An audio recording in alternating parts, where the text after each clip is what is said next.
Ma chère collègue, l'ordre du jour appelle la question orale de M. Michel Vaspart au ministre d'État, ministre de l'Intérieur. Vous avez la parole, mon cher collègue. Merci, Monsieur le Président, Madame la Ministre, mes chers collègues. Ma question porte sur les conséquences fiscales préjudiciables pour les contribuables des communes fusionnées de la création d'une commune nouvelle et s'adresse à Monsieur le ministre de l'Intérieur, mais je crois que c'est Madame la Ministre qui va me répondre.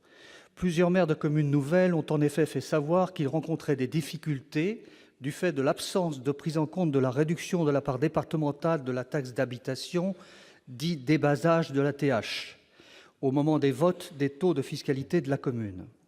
Or, la loi ne prévoit aucun dispositif particulier pour empêcher le risque de hausse de la taxe d'habitation pour les ménages.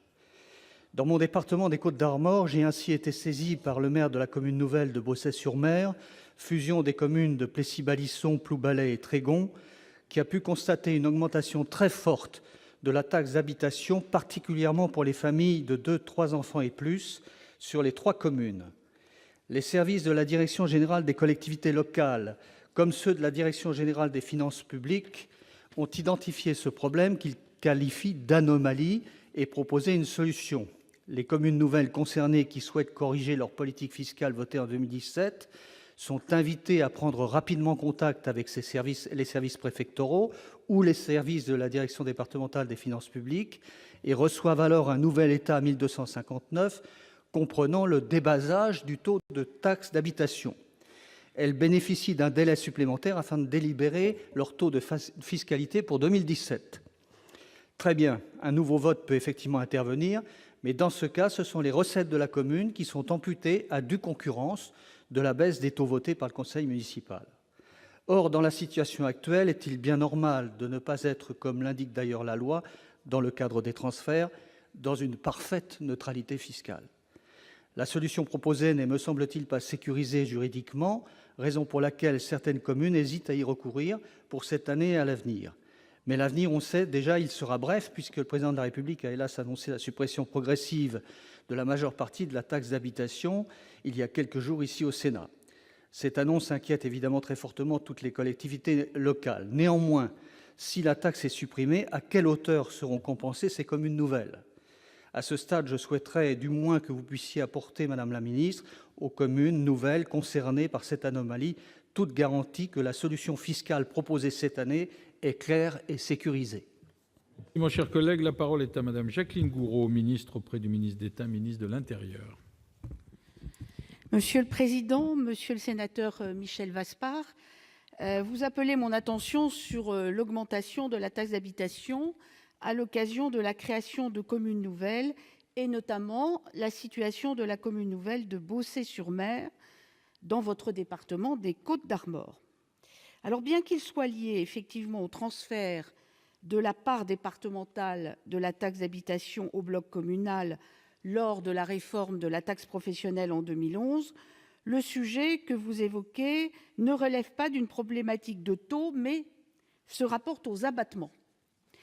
Le transfert de la part départementale de la taxe d'habitation a en effet donné lieu à la correction, alors à la hausse ou à la baisse, des abattements communaux et intercommunaux, afin qu'ils intègrent ceux qui étaient en vigueur au sein de la part départementale à la date de la réforme. Ça, c'est évidemment obligatoire.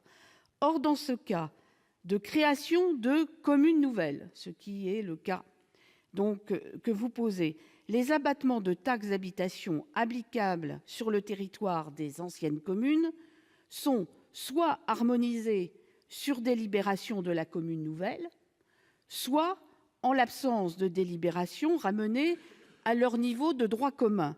Dans ce cadre, évidemment, les corrections d'abattement sont également supprimées s'il n'y a pas délibération.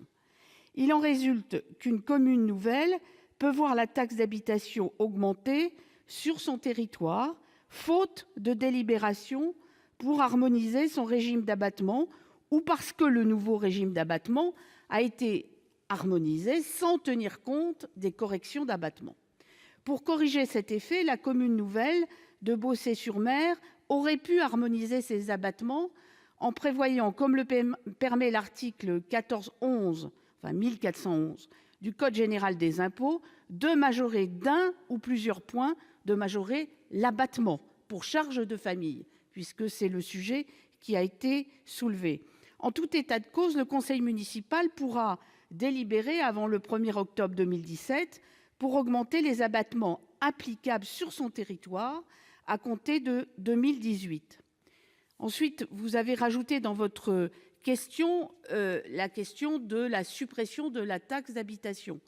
Bien sûr, les communes nouvelles seront traitées, je dirais, comme l'ensemble des communes, et je vous rappelle que ce sera un abattement, c'est-à-dire que les rôles qui seront calculés seront bien sûr mis à jour, c'est-à-dire les bases mises à jour chaque année, et ce que les contribuables devaient payer, c'est l'État qui le prendra en charge à l'euro près.